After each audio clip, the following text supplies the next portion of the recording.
ಆಮೇಲೆ ಬೆಳಿಗ್ಗೆ ವಾಮೆಂಟ್ ಬಂತ ಸರ್. ಹುಳಿ ತೆಗು ಬನ್ನ ಬೇಕ್ರಿ ಏನಾದ್ರು ತಿಂತಾ ಇದ್ದೀರಾ?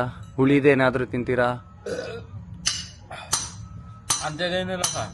ಏನೇನ್ ತಿಂತೀರಾ? ಬೆಳಿಗ್ಗೆ ಏನೇನ್ ತಿಂತೀರಾ ನೀವು? ಅನ್ನ ಇಟ್ಟು ಅನ್ನ, ಹಿಟ್ಟು ಅನ್ನ, ತಂಗ್ಳನ್ನ ತಂಗ್ಳಿಟ್ಟು ನೈಟ್ ಮಾಡಿರ್ತಾರಲ್ಲ ಅದು ಬೆಳಗ್ಗೆ ತಿಂತೀರಾ? ಅದು ಮಡಕೆನಲ್ಲಿ ಇಟ್ಟು ಉನಿ ಹಾಕ್ಬಿಟ್ಟು ಅಂಬ್ಲಿ ಮಾಡ್ಕೊಂಬಿಡಿ, ತುಂಬಾ ಚೆನ್ನಾಗಿರುತ್ತೆ. ಸೂಪರ್ ಅದು. ಆಮೇಲೆ ಹೊರಗಡೆ ಏನೇನ್ ತಿಂತೀರಾ ಹೇಳಿ, ಮನೇದ್ ಬಿಡಿ. ಹೊರಗಡೆ ಬಿರಿಯಾನಿ ಇಷ್ಟಪಟ್ಟ ತಿಂತೀನಿ. ಓಹೋ, ಫುಲ್ಲು ಬಿರಿಯಾನಿ, ಈ ಚಿಕನ್ ಬಿರಿಯಾನಿ, ಮಟನ್ ಬಿರಿಯಾನಿ, ಹಾ, ತಿರ್ಗಾವ ಎಗ್ ಪಪ್ಸು, ಹಾ, ಮಾಮೂಲಿ ಇದನ್ನೆಲ್ಲ ತಿನ್ಕೋತಾ ಇರ್ತೀನಿ ಅಂಗಡಿಲಿ. ಏನೇನು ಚಕ್ಲಿ ನಿಪ್ಪಿಟ್ಟು ಚೆನ್ನಾಗಿ ತಿಂತೀನಿ.